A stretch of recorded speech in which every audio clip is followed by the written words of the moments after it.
go first. Okay, good afternoon. Okay, good afternoon. My name is Donna Lang. I'm from the National Technical Institute for the Deaf, College of Rochester Institute of Technology. Are you guys familiar with NTID and RIT? A little? You are? I go to RIT. You go to RIT. There we go. What are you doing here? I'm here with the Center for Music Science. Are you? At this conference? Or? Oh, I didn't know that people were here from RIT. Yes. Huh. I know. Well, I'm here because NTID just got a brand new National Center of Excellence from NSF, from ATE. And I'm here to tell you about that and also to talk about deaf and hard of hearing people. So, give you some background on NTID.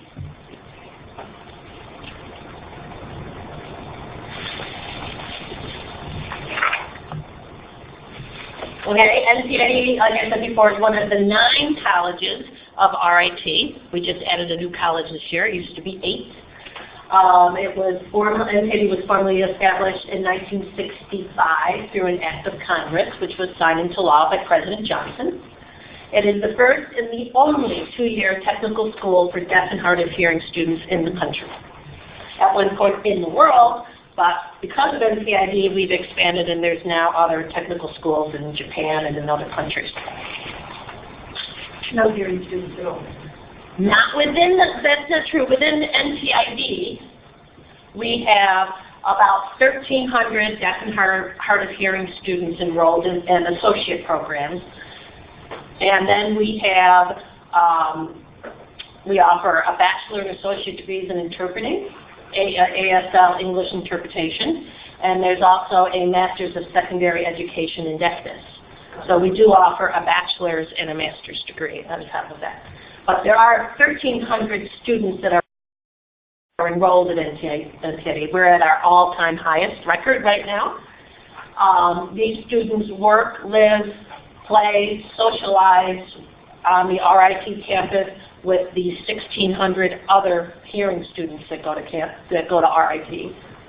NTID College itself, within the College of NTID, we offer associate degrees, mostly associate. Then we have the BS and the master program, mostly associate degrees. Students in the College of NTID are taught through direct instruction, meaning that all the faculty in the classroom sign. So all the faculty who teach at NTID are fluent in sign language. Students can then transfer to the other colleges. When they finish an associate degree, they can transfer to the other colleges of RIT and earn bachelor's, master's, and even a PhD program. When they're in the other 8 colleges of NTID, they receive access services such as note-taking, interpreting, captioning, and also educational services such as tutoring and counseling and advising. Students can go directly into baccalaureate degrees, the programs, and if they don't have the skills or they're at the level for that, about 40% of the students come into NTID, earn an associate's, and then transfer into the other colleges of RIT to get a bachelor's degree. So the NTID on the campus of the large university is considered one of the largest mainstream programs in the world. Okay, I had brought clickers with me. Did you ever use clickers in your classroom? I had clickers so that you wouldn't get bored with me and that you would be engaged. But I didn't know we had to use our own computers. So I'm not using my clickers. So it looks kind of silly that I have questions here, but you're supposed to click. Okay, so pretend to click, everybody. So which jobs can these people do, who deaf and hard of hearing people do? Obvious is all of them. And that was just an obvious question. To get used, it was a clicker tester one. Okay, here's the second question. So how many deaf and hard of hearing people are there in the United States? C, 11, 15? D? No, there's about 11 million.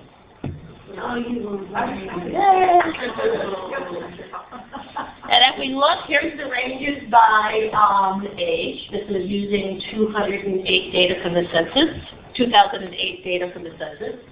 And you can see the majority of hearing loss happens 45 and on.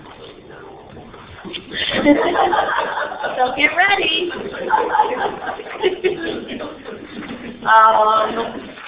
But there is an estimated 300,000 students that are in secondary and post-secondary institutions that have severe hearing loss.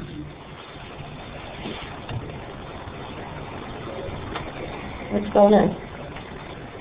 Okay. This is a good one. What percentage of deaf and hard of hearing children are born to hearing parents? 30%? 50? It's actually 92% of deaf children are born to hearing parents. So that gives you 7-8% of deaf parents have deaf children.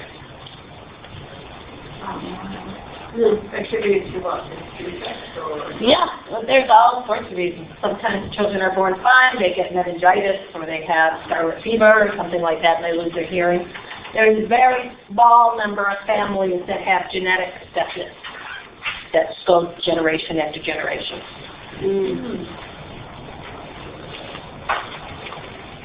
Why does this not want to work? What's it doing? There we go. Yeah. So this is a quote from Helen Keller that I really, really think is powerful.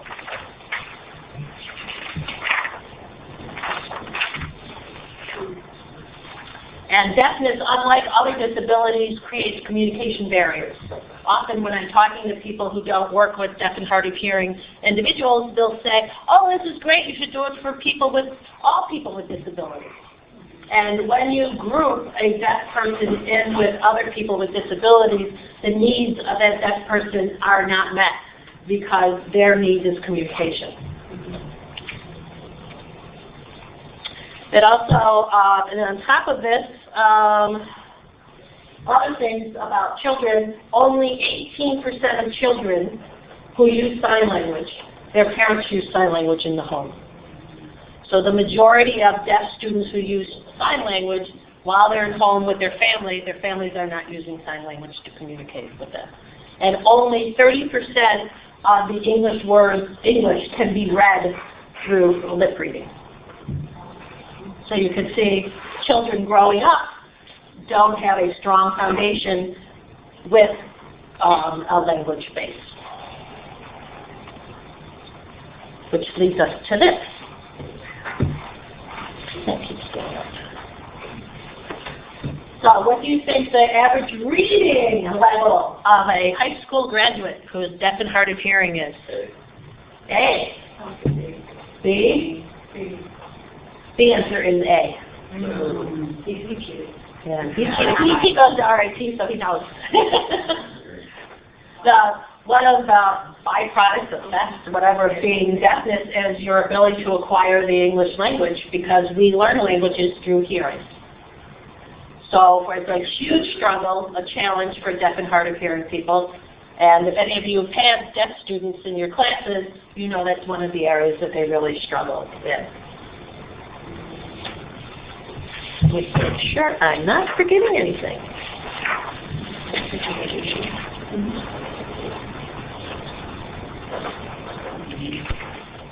What is going on here with this thing? There we go. All right. How about that? Ready to think? That's a little better. 5th and 6th grade level when they graduate from high school.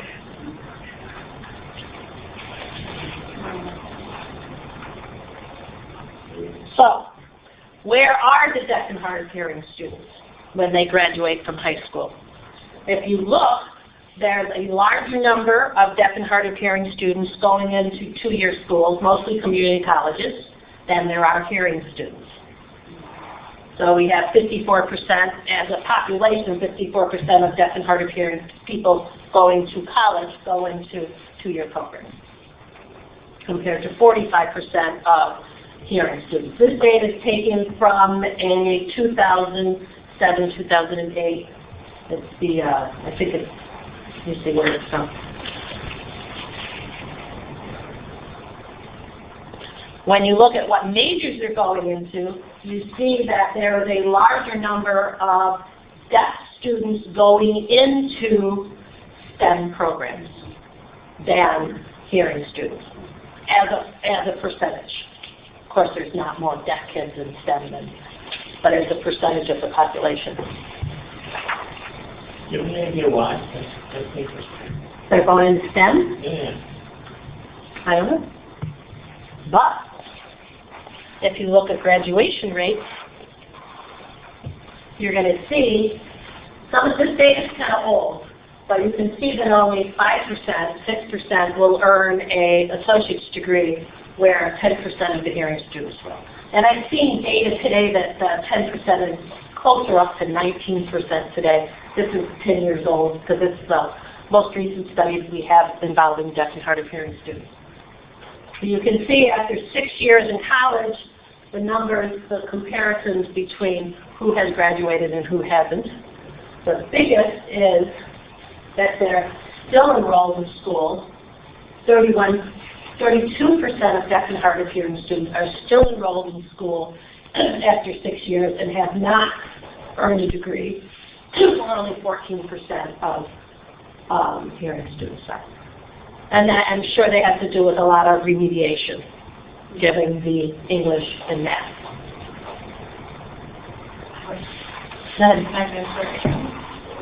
Although we don't have a breakdown of what it is in STEM, that there are many IT jobs that are completely written word. So it would seem like they'd be more accessible to students that are deaf, yes. But when we look at, what's it? There is, in the STEM, when we look at this, I forgot,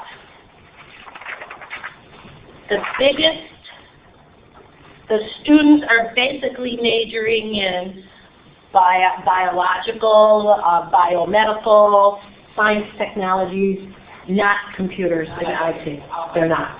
And some of my deaf friends actually have been writing proposals to create, they're more focused on creating technology that allows them to be more mainstream, so they can help the younger generation integrate better. Because there's a huge communication gap that is really. So there's fewer deaf students at two-year colleges that are majoring in computer and IT compared to the hearing students, percentage-wise. Yeah. programs that they were going to graduate. And that's a popular program in deaf and hard of hearing, the biology and those kinds of sciences, yes. Okay.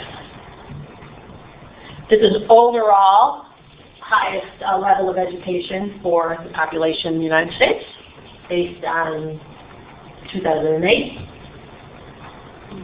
So you can see that 33% of deaf and hard of hearing, the highest they go is high school or GED. Some college, when you look at college degrees, there's a huge difference.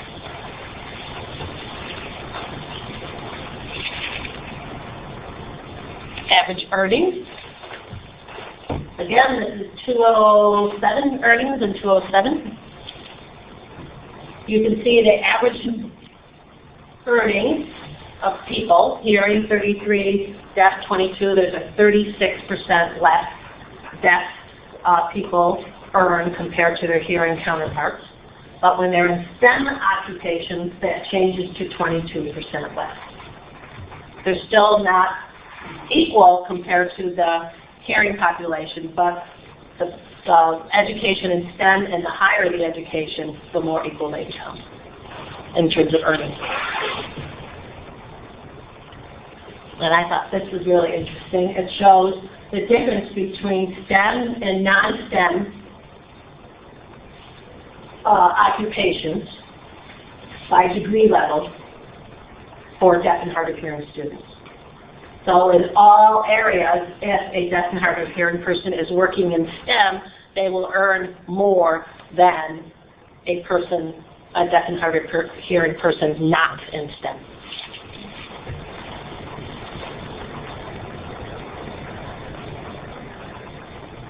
And the higher up the degree goes, the higher the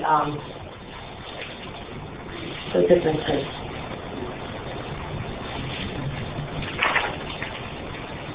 I don't know, I'm forgetting this stuff.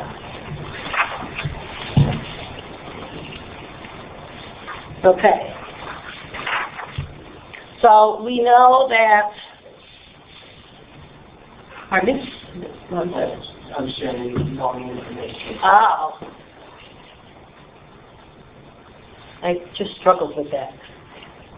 So we know the math and reading levels for deaf and hard of hearing students graduating college are a lot lower than their hearing peers. We know that less deaf and hard of hearing people participate in the workforce compared to hearing people. Almost 80% of hearing people between the ages of 25 and 64 participate in the workforce, 80%. For deaf and hard of hearing, it's only 59%. We know a larger percent of deaf and hard of hearing students enters 2-year STEM programs compared to hearing students, but fewer graduate. So, to help change this, NSF has awarded NTID a new National Center of Excellence called DeafTEC. And that's our new logo, Michael. He's on our advisory board. Thumbs up.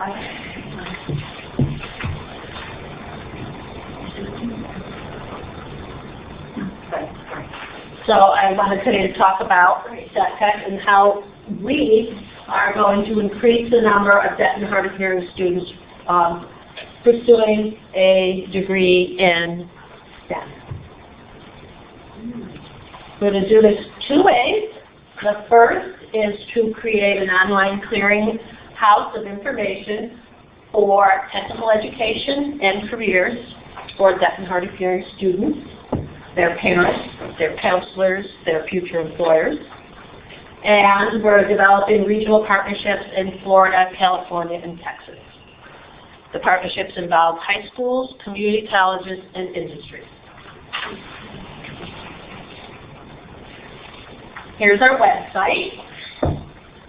There's 5 things on the website.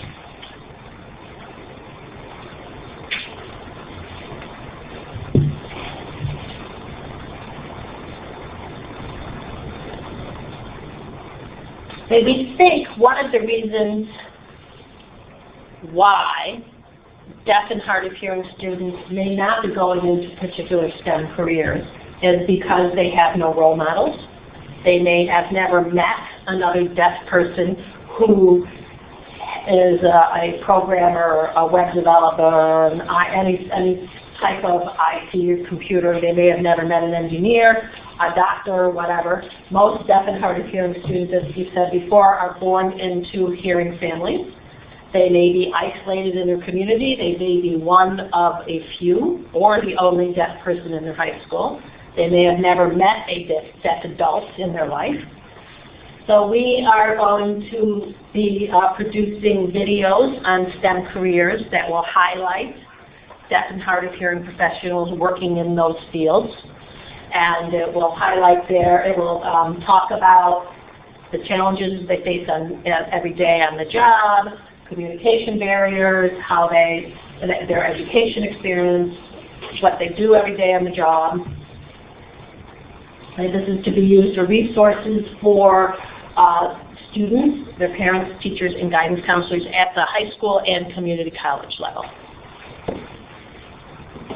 We are focusing on 3 fields: IT, engineering, and manufacturing, and lab sciences. The center is for the first 4 years of the center. We're working on those 3 areas.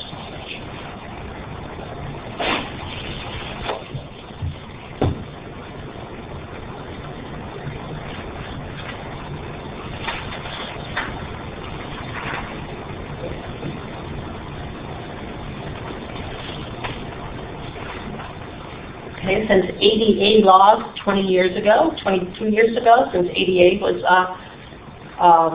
signed into law, Many schools are now providing services for deaf and hard of hearing students, interpreters, captionists in high school. We used to at NTID, like 80% of our students used to come from deaf institutions way back. That has now changed to reverse, where probably 80% of our students today are coming from mainstream environments and 20% are coming from deaf schools, deaf high schools. So one of the things that are challenges for teachers in mainstream programs is that all of a sudden you have a deaf student in your class without any training. And I think it happens at the high school and at the college level. And you may have one deaf student and then 4 or 5 years later another deaf student comes through. So we have a project at NTID called Project Access, who has a pretty big website on how to work with deaf and hard of hearing students in a mainstream environment, in a mainstream classroom. It has a big emphasis on universal design and how you can design and offer your curriculum so it benefits not only the deaf and hard of hearing student in the classroom, but all students in the class. So we are looking to update our Project Access materials and expand them, because right now it focuses on community college level. We're going to bring it down into high school level. It has videos with deaf students talking about their experience in the classrooms, what they like for teachers to do, what teachers shouldn't do. We're also looking for materials from other sources, and we're funding a project to standardize signs for technical vocabulary. And the first signs we're going to be looking at is IT. So I may be contacting some of you for a list of IT vocabulary. We're going to be developing a video dictionary to help the interpreters all around the country be able to use the correct sign and the correct concept.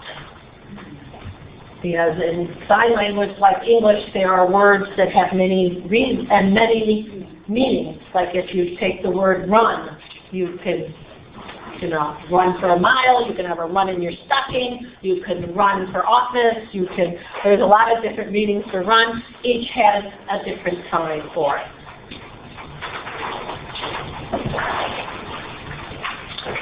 The third and fourth thing we'll be focusing on our website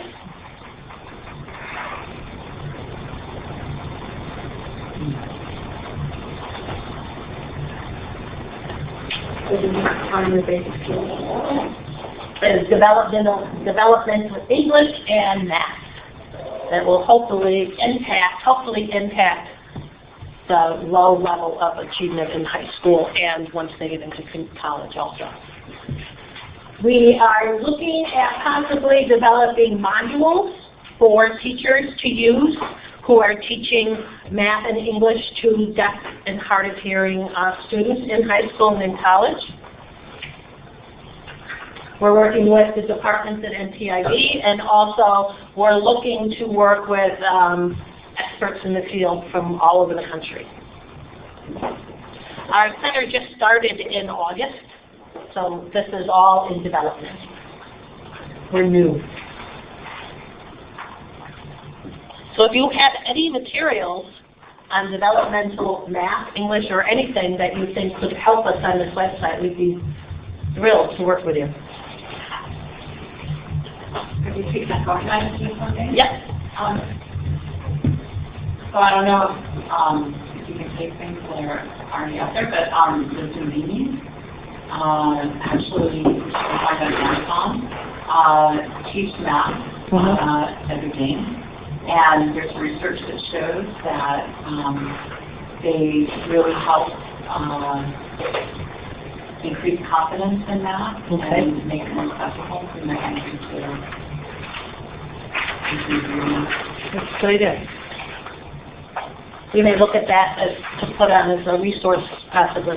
Just a quick question. I know we've done a little bit of universal design, and the concept is it's where the rising tide floats all boats. You make this content available to people that aren't necessarily deaf. Do you have plans to make this content just Yeah, especially the developmental. yeah, we're looking for this to be a possible model or be applied to people who have language deficits that have struggled with language. Yeah, So English as maybe even English as a second language, or either different types of processing that aren't involved with deafness. So we have been thinking about which to do that in different ways. You know, some strategies that would be work with all people who have language deficits or problems learning language, and then just specific strategies for the deaf, we don't know. But we have talked about exploring that. The last thing that we're going to have on the website is information for employers and coworkers on how to best work with deaf and hard of hearing people so they can be successful in the workplace.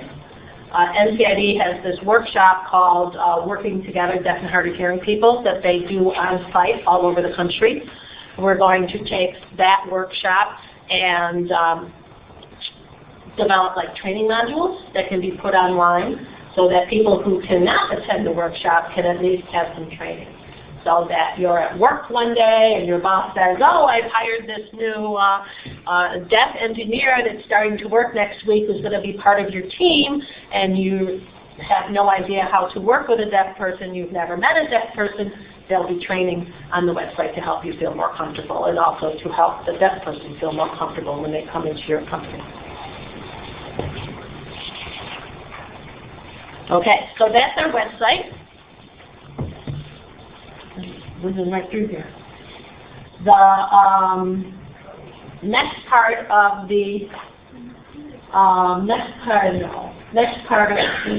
center is to develop these regional partnerships in California, Florida, and Texas.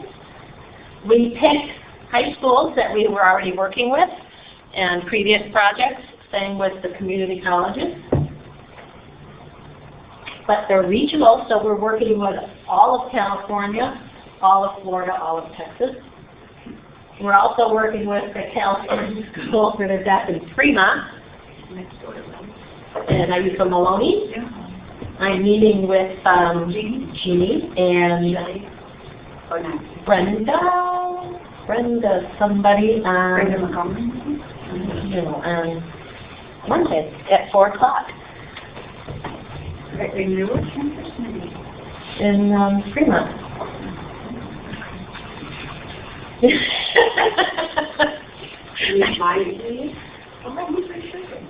Like there's a big directors meeting, and after the directors meeting, we're meeting with Jeannie. Are you coming to the meeting? I'll be at the directors meeting, and that ends at 3. So yes, so we have an appointment at 4 with Jeannie and a bunch of people. I don't remember who. So maybe you're coming to our meeting. So California, we're working with Pierce College. They have done some vocabulary development in for deaf students. They have some software on that. They've also participated in our project access training. You can see the companies that we're working with. We'll be visiting Cisco and Silver Triple and our trip here in California this week. Florida and Texas. Can I ask you a question? Sure. The online clearinghouse that you have, have you picked your management system for that, the software that you're going to run it through, or you're just going to have various... Or, what do you mean? To host all the classes that will be online. So your online clearing, you pick what you're going to use. So they're using, what is it? Doodle. Noodle. No. You? Maybe just Drew. Drew, with a D. Come on. Drupal. They're using Drupal.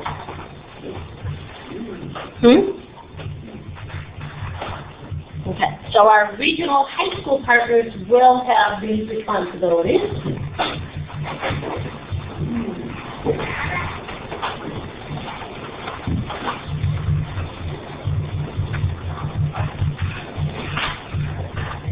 We have a dual credit program where deaf and hard of hearing students take college courses while they're still in high school, and they earn high school and RIT credit at the same time.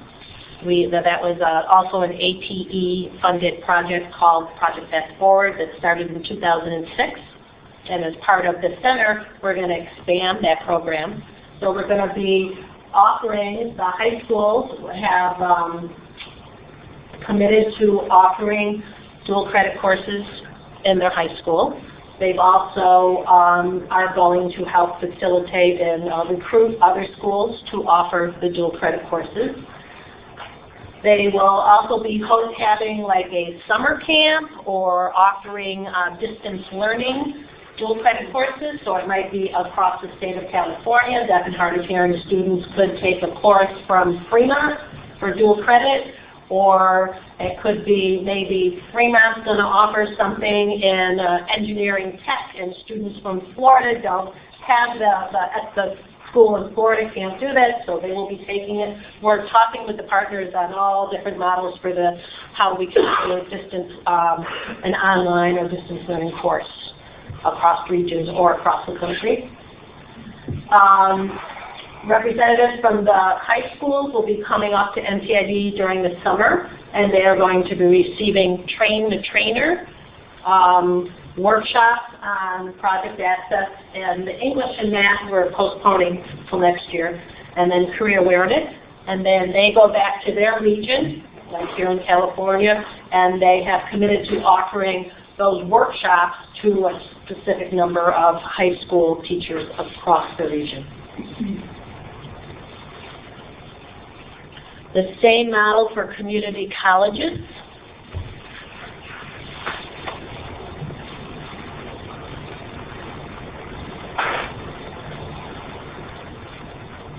So they're coming up to NTID in the summer for Train the Trainer programs. Then they go back to their region and they offer these workshops to a specific number of community colleges faculty, both within their colleges, outside of their college, in their regions. And it's the same thing for the industry partners. They've committed to come up to come over and up to Rochester to an NTID to do Train the Trainer programs, and then they will go back and offer the workshops within their company and to other companies in their region. They will also be helping us with career awareness materials, helping us identify maybe deaf and hard of hearing people in their company that could participate in the videos.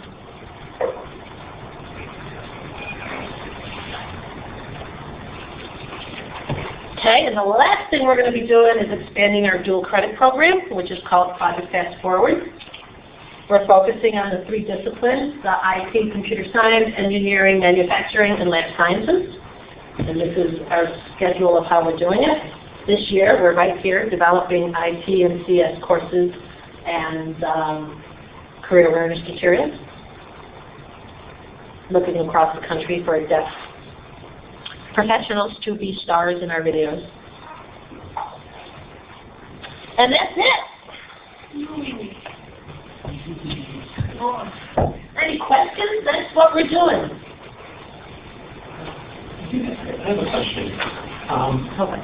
We've got there's a school called the Clark School in Massachusetts. Yep. We have some friends that work there actually having a school with a couple of kids from the same family that were both deaf. And then, by the way, they really integrated very nicely, I think, with the school with us. I didn't realize they were deaf. But the school right now appears to be downsizing. I've talked to one of the parents who works there, and she was telling me that a lot of it has to do with this advancements in like cochlear implants and those kinds of things. Any comments on that?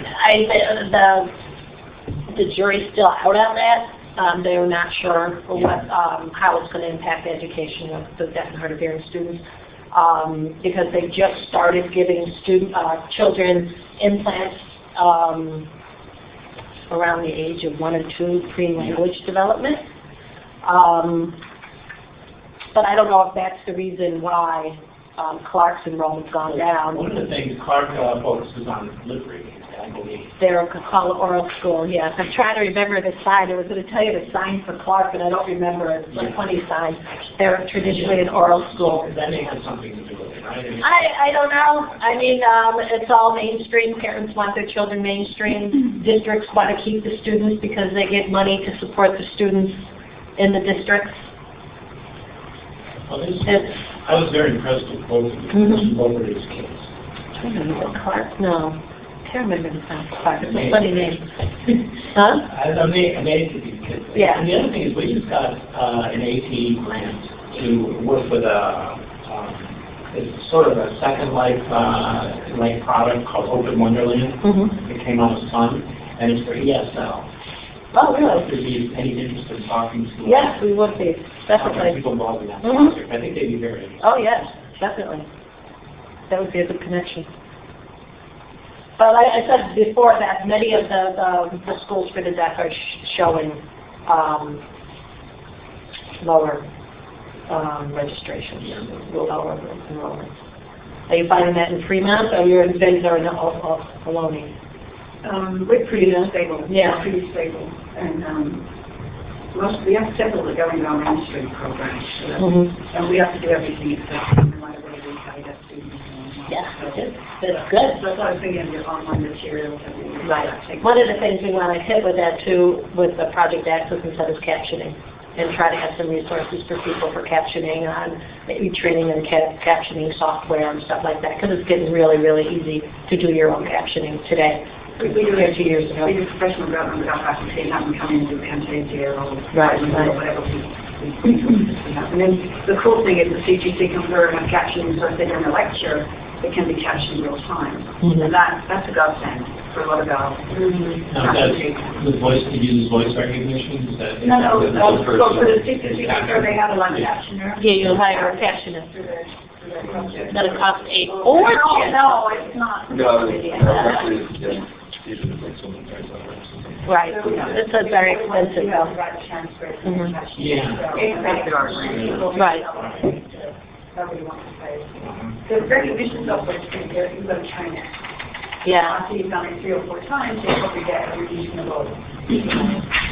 Something where you feel the voice and it's okay, but it's not 100%. So we end up having to, we try to get our faculty to type out their transcripts and then we paste it in for them. Or they do it themselves. Are you using Dragon? We use Dragon, yeah, and then mostly for the. Get that off of me now. Right?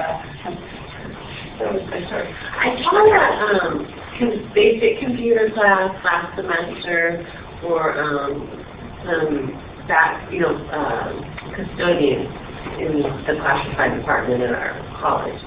And one student in there was deaf, and I think he only understood, the interpreter said only understood Tagalog. So, not English. So how does that affect the learning? It was very challenging for me to, even with the captioning aspect, his English was very low, and I think he only understood Tagalog. That's what one person was telling me. So I went, and then some of the students, they could hear, but they only understood Chinese. Right. So here I'm using Chinese captions and trying to find It's insane. Yes, it's insane. Are there any tips or anything? I mean, obviously ASL is not going to help them having an interpreter in there where they don't know ASL. Yeah, I know. I think he knew it a little bit, but I mean, we have had situations. I was on a project that we worked with in Hungary, and we would have, when you were given a presentation, it would be translated into Hungarian, and then there was someone who would do Hungarian sign language. So you'd say, "Good morning," and you'd hear, 4 times as long to say what you were saying in Hungarian, and then sign language. So it was very boring to go to any activity because it took so long. isn't sign language universal? Somebody told me it was universal. No, it's not universal. No, really good information. Yeah, American Sign Language. If it was the only language that was universal. No, there's gestures. There's a.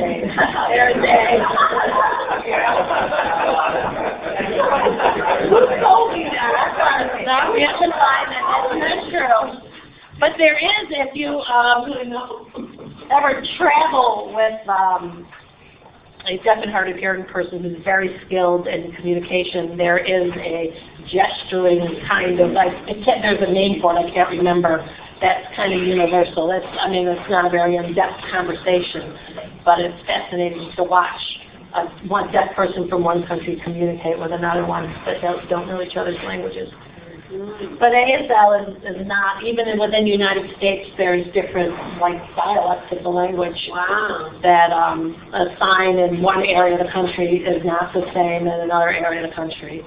And I found in ASL, it's not English-based either. Not a lot of people think that it's from English, and it's not. What is it? It's not. It's its own language. It's just written out, it's like backwards English. Yeah, the grammar is different. And I go here. Really? And then it's different for children, right, because they don't understand the big audience. Yeah. It's all conceptual. It's all conceptual. So yeah. That's why one of the big things that we want to do is standardize the STEM vocabulary for. Like, we were at the ATE conference in the fall, and one of the guys who's in the welding center or something came up and said, "How do I know if an interpreter is using the right sign?" We're like, "Oh, good luck. They're not, I'm sure." I've gone to conferences and I've sat where there's interpreters, and I've been with deaf colleagues, and you watch the signs and go, how is this person understanding anything? Because conceptually, they're just picking the wrong sign. So you wonder how intelligent these deaf and hard of hearing people have to be to achieve, education, doctors and masters and PhDs. Even bachelor's degrees in some of the services they get. So they operate with their own mind, because they actually go higher than my own. My regular hearing. We have some research at RIT, yeah, They follow the that instructions. the students are doing better on some online courses than their hearing peers, yeah.